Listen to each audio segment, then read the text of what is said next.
Today is Tuesday, October 19th, 2004. I'm Jerry Spector, and I'm interviewing Herb Gronik. Make it Gronik. Make it Gronik. And I'll feel I should better. have asked you that before. No, that's all right. Everybody else does the same thing, so you don't have to worry about it. Okay. I correct them all. So what is your full name? Herbert L. Gronik. Was it changed when you came over here? I was born here, so I didn't come over. And that was the name, as far as I know, that my folks came over with. You're a Native American. I am you got to be careful. Native American means an Indian. But you were born here. I was born here. That doesn't make me a Native American at all. Right. And does the name have any, some kind of special meaning? No, just that it's my family name. When and where were you born? I was born at Mount Sinai Hospital on 12th and Kilburn, June 28, 1917. Who were your first family members to settle here? First ones, as far as I know, were my father and mother and 2 brothers and 2 sisters. What brought them here? You know, that was before my time, and I guess my father and mother and family decided that where they were was not a good place to be. How did they make a living? How did they make a living? Well, with 4 kids when they came over, as I am led to understand, my father worked at one of the factories here, and then he became a milkman with a horse-drawn cart. And that was way before my time. Did you ever go on the milk wagon with him? He was that milk wagon was long since gone when I came. I see. I only knew about it from hearsay, from hand-me-downs. Accused him of adding water to the milk. Where were your parents born and where did they grow up? How did they make a living? Describe what is... The only thing I know is that they came from Austria, what was Austria-Hungary. And that's the only thing I know. Describe what it was like growing up. What do you remember most? Well, we lived in a neighborhood that was not a Jewish neighborhood. The only Jews that I knew of were a Jewish family a block east of us, and that was about it.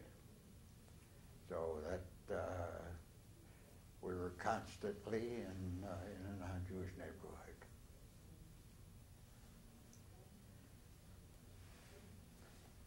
Did your family belong to a synagogue? Oh yes, they belonged to Congregation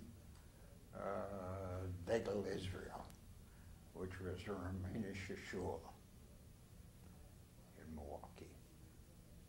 Where was that? That was on 11th and Reservoir. Okay. That was across the street from the Labor Union Hall, and it was a couple of blocks away from all the rest of the shuls, the Lubavitcher shul, the Polish shul.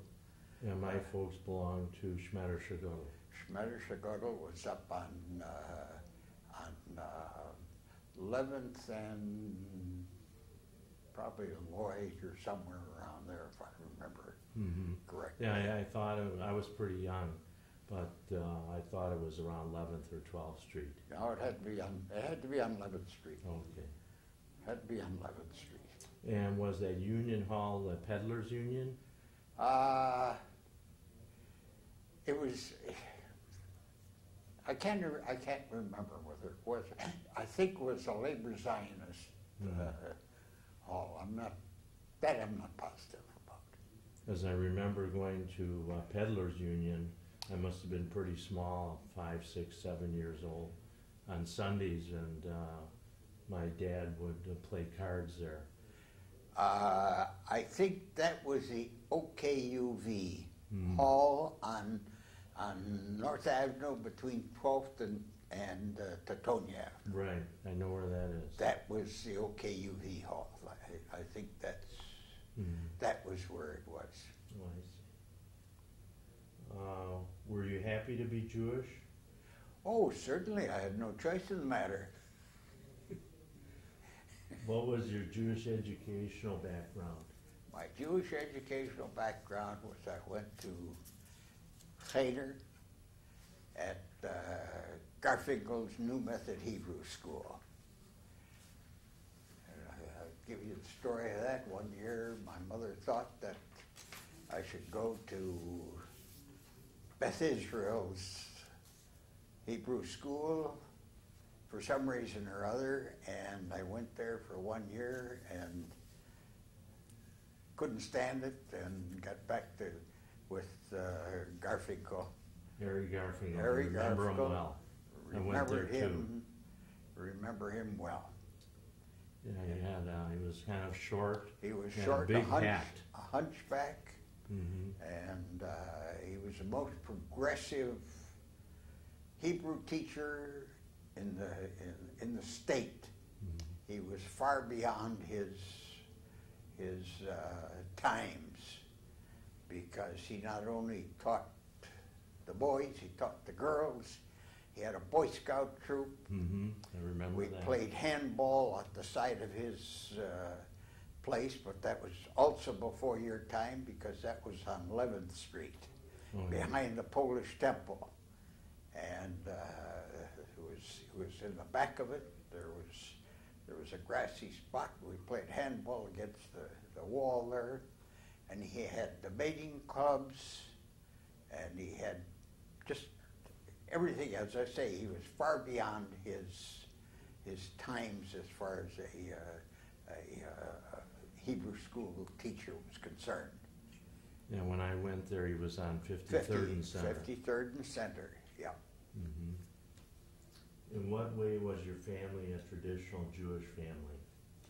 Well, they were a traditional Jewish family in that my parents were active in the temple, in the shul, and they observed the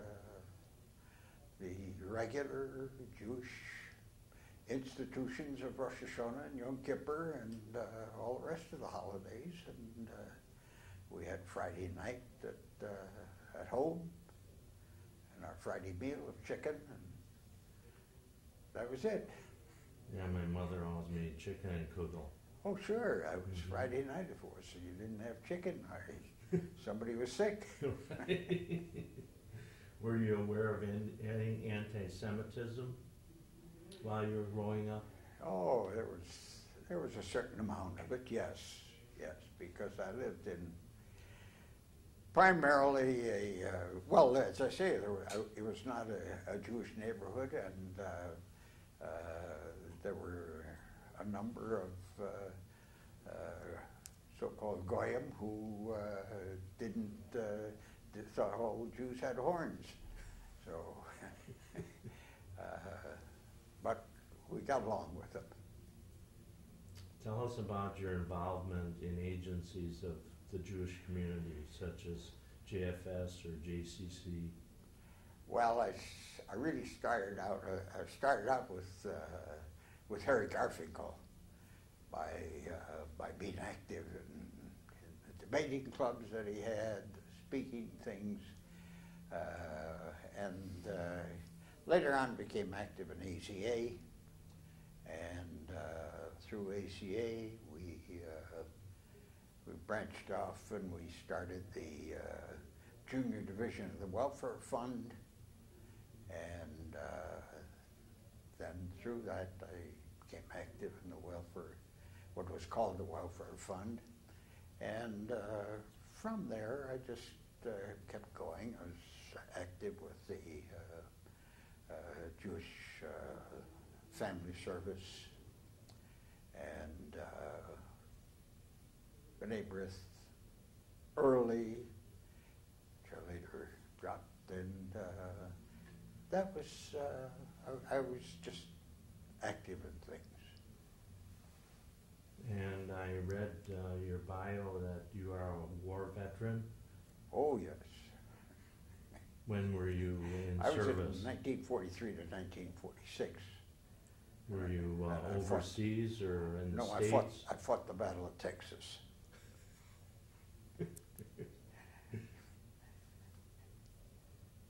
Any other war experiences that? No. How do you connect to Israel? How do I connect to Israel? By being part of it, supporting it, in favor of some of it, and not in favor of others of it, and I'm not, I don't just take it blindly. How do you see the present and future of Milwaukee's Jewish community? The present and the future, I have the greatest of hopes for it. There are a great number of young people who are very active with it, and this is what the community needs. And it's become more than primarily a Jewish community activity. It's more of a citywide, statewide community, part of the community. Is there any lesson in life that you have learned that has carried you through?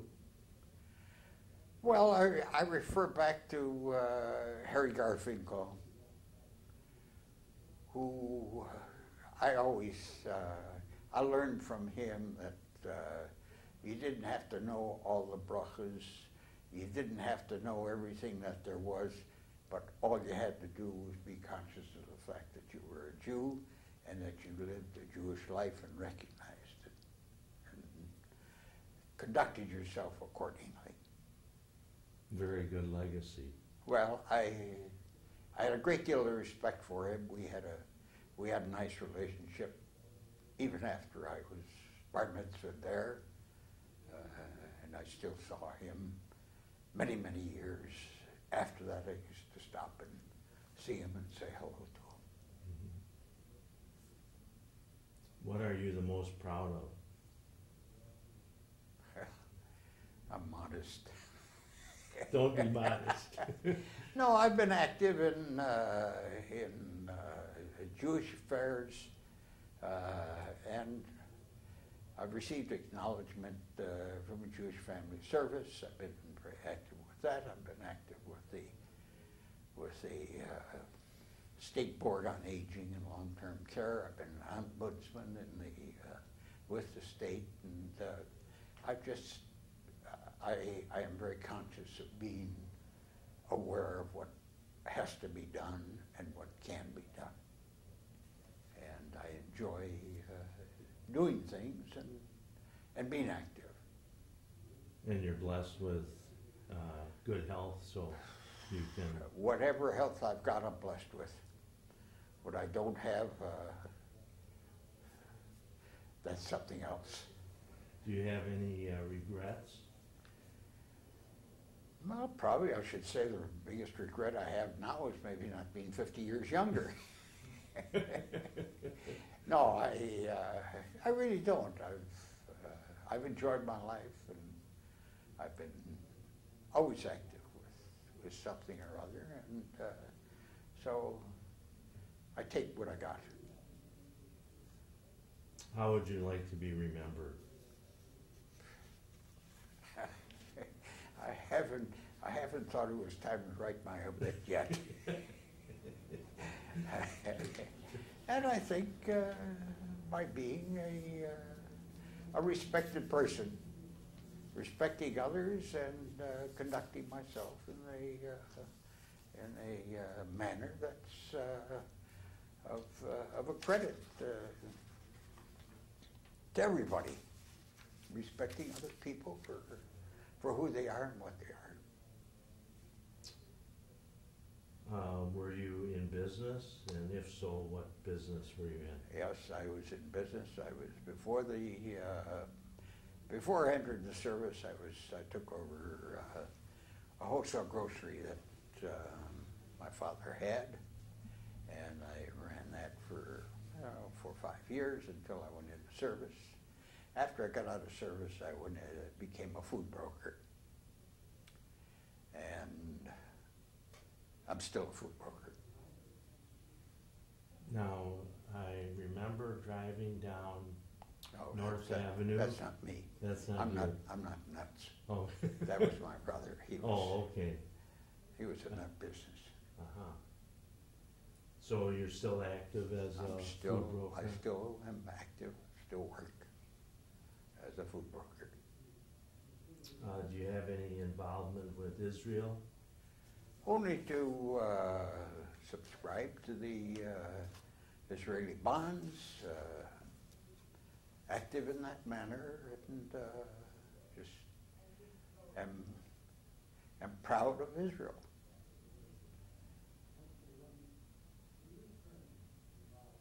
And your parents, getting back to your parents, were they born here or they were born in Europe? I was born in Austria. Oh. Don't ask me where, because I don't know.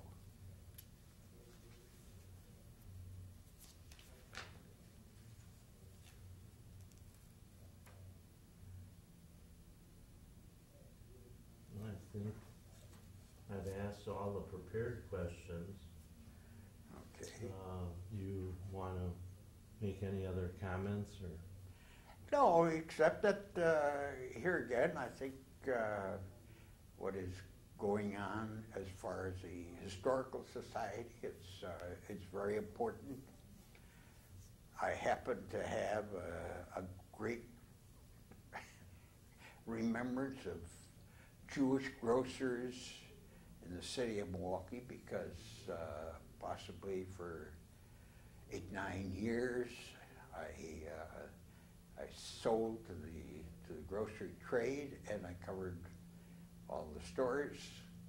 I could probably go down Fleet Street and go up 7th Street and go up Walnut Street and go up 10th Street and name you all the grocers that were there and who they were, and where the Jewish grocers were out in West Dallas or South Milwaukee or wherever they were. Were there hundreds? Oh yeah, sure. In fact, there used to be a Jewish Grocers Association, and many of the Jewish grocers also they had little stores, and in many instances, many of the men worked someplace else, and their wives took care of the store until they got home after working at a factory or someplace else during the day. And I mean, if you realize that between 6th and Walnut and probably 10th and Walnut, there were probably 4 or 5 stores, Jewish stores on one side of the street, besides the bakeries on the other side, and delicatessens and the whole bit. I mean, that was way before Center Street was a Jewish neighborhood. So my experience had always been I knew most of the Jewish grocers that there were around. You probably knew the Cole family or Max Cole. I knew Max when Cole. he was just getting started on, was it 3rd Street? Well, before that he had a store on Lincoln Avenue, which is part of his history. He had a little grocery store there. The store he opened on 3rd Street and North Avenue was strictly a fruit store. Mm. And the others, he had a store, his brother Jake had a store on 38th and Elite, and he had the store on Titonia Avenue. Did you know my uncle Jaime Solacek, who was his brother-in-law? Sure, I knew Jaime. That's why I say there aren't too many that I didn't know. Right. Well, I'm a pharmacist, and I can name also. I enjoyed hearing you say that you could name all the stores that used to be on the street. I could, take Capitol Drive or North Avenue or Center or whatever. Yeah, well, then you knew my brother-in-law probably, Eddie Capper. Oh, sure. That was my brother. He is my brother-in-law. I shouldn't say that. Right, right. Yeah, I think he's still working. Well, he's working. He works. He sold his business to Fitzgerald. Right.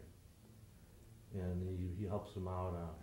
Well, he works 3 days. 3 days a week. I thought 2 or 3 days. Yeah, and when he sold his business, he sold it like a gentleman. He sold it on the provision that Fitzgerald take his employees over there also. That's nice. Which was unheard of, Mm-hmm. although he and Fitzgerald were the best of friends, even though they were competitors across the street. Right.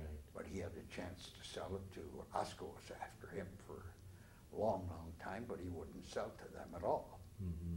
But when he sold to Fitzgerald, which was no problem at all, it was also that he'd take the employees that he had and take them over to Fitzgerald.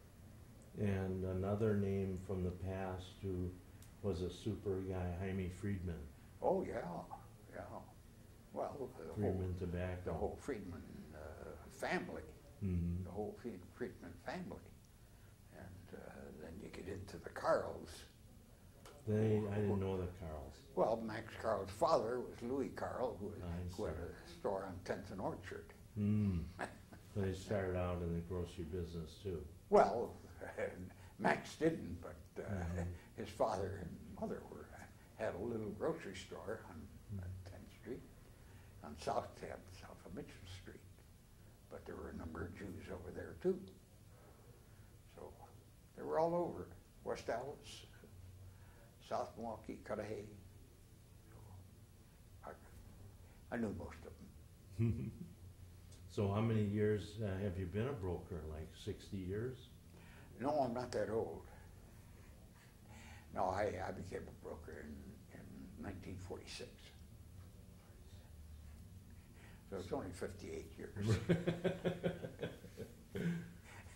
Well, I want to thank you very much for participating in the oral history of for the Jewish Historical Society. And now when I see you at Temple, I'll be able to say hello to you and know who you are. Because we haven't been there long. We've only been there probably about 6 years now.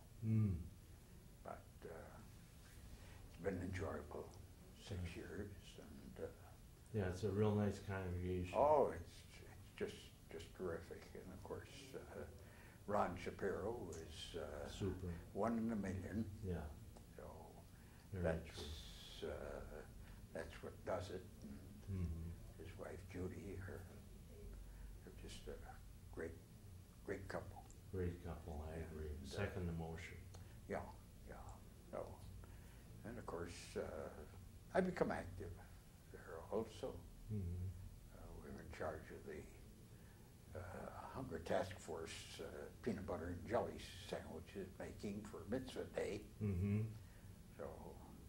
Yeah, I was down at the lakefront with Crop Walk. So Very nice. that's quite a thing. Mm-hmm. So it's been enjoyable. It's been a nice time. So do you want to add anything? I think I've added all that I have. I don't know what else I could add to it. Well, thank you again. All right. It's been a pleasure interviewing you. Very good. I've enjoyed it also. Rolling. Okay. You mentioned that you were very active in AZA, BBYO. Could you expound upon that? Well, there was no BBYO as such. I was active in ACA in Chapter 39. I went through the ranks of 39. after I was beyond the AZA age, I became an advisor to the chapter also. And part of AZA, we started not as AZA, but a few individuals, Ben Barkin, myself, Dick Wahlberg, Julie Atkins, a few others. We met at Rabbi Barron's home and started the junior division of the Jewish Welfare Fund. And we were organized to get the names of all the kids that were in high school, kids that were away at college also. And we set up teams and we went out and solicited the kids right at their home, generally early evening, or we did a lot of it on Sundays. There were two of us that went out as a team. And what we did, we started the thing off by soliciting 10 cents a week. And we framed it as, hey, look, you spend that on candy, or you do this, or you do that, and you owe it to the community as part of the Jewish community to support the welfare fund. And it's only 10 cents a week. Well, you know, some of them could figure out that there were 52 weeks in a year, and it was going to be $5. Some of them would balk, or some of them didn't have the money. I mean, it was in the time. But I also have to mention that at times we would get to a kid who came from a family we knew that was well-to-do for the time, and if they gave us a hard time about it, we would consider that we did become nasty, and we tried to embarrass them into signing a pledge card to pay 10 cents a week. And so we were quite a formidable teams that went out, and we did. I can't remember the amount of money that we raised, but we were active for a couple of years, and eventually many of us moved into the senior welfare fund and did solicitations there also. And as I say, we were used to doing it on a one-to-one basis, where we sat down with somebody and went through the whole Megillah of what their money was going to be doing, and we made our contribution to the community. While in AZA, also one of the things that we did do, we used to run a dance, and I'll refer back to the OKUV temple on North Avenue. We ran an AZA dance, and the money that we made from it went to Rabbi Scheinfeld's Moschitim Fund. And one of the rewards of that, and I'm sure you don't know about Rabbi Scheinfeld, but he was the Rav of rabbis. And he was a little short man. He was about 5 feet tall, white, and we had the pleasure of taking our money, our check, to him personally and sitting down with him and being able to talk to him. Now, we were only teenagers, late teenagers at that point, and here we sat with this man who was just the most beautiful person that there was. And he had respect for everybody. And here are a couple of kids that came in there and sat down and spoke. Asked him questions that you might be afraid to ask a man of that stature. And we'd ask him, Rabbi, how do you condone people coming up and taking money or taking food from you, and then coming back maybe the next day with their glasses on or with a limp or disguising them in some way and doing that kind of thing. And he said, you don't turn anybody away. It's not for you to judge them. They will be judged in their time, but as long as they come and they think they're fooling you, they're only fooling themselves. But you don't turn a fellow Jew away. And this was a very important thing. And we went there, there was probably 4 or 5 fellows, maybe Ben, maybe Eugene Sabatsky, Nate Wahlberg, or Julie, or one of the other fellows. And we would sit there and we'd probably converse with Rabbi Scheinfeld for an hour or so. We also asked him, here he was, the Rav of rabbis, and we asked him how he condoned his sons working on Shabbos. And he says, you're living in America, you're living in a modern time. They have a living to make, and it's up to them to do what is necessary, and I can't condemn them for doing what they have to do.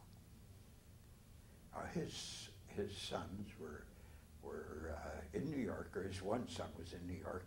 He was the person that had some of the comic strips that were written. One of his other sons was, of course, Scheinfeld here from the Manpower. Mm. So, I mean, these were experiences that, things you don't forget, and they stay with you, but because you are sitting with men of respectability, and they were lasting effects. And this was the enjoyable part of doing things. Do you know how long that offshoot of AZA continued? Was it just through the 30s or into the 40s? Because you were obviously out of AZA. Oh yeah, yeah. Well, it changed over the whole concept. I mean, these things it just happened to be we were part of AZA, but we were the individuals. It wasn't exactly AZA promoting these things. I mean, these were individuals who were doing things. We looked for projects to do, and we did it. We ran an ad book. We raised money with an ad book for our dances. And we went out and solicited business places, wherever, and we were able to raise money, and we became involved, and that was the enjoyable part of being able to do things. So that's what started it all, and I guess it was ingrained in me, and I just continued doing it. So, that sounds excellent. Yeah. Thank you for adding that information. Well, it was a part of growing up here. It was a part of getting to know the community, getting to know people, and that was it. Well, thank you again for participating. All right. Entirely well.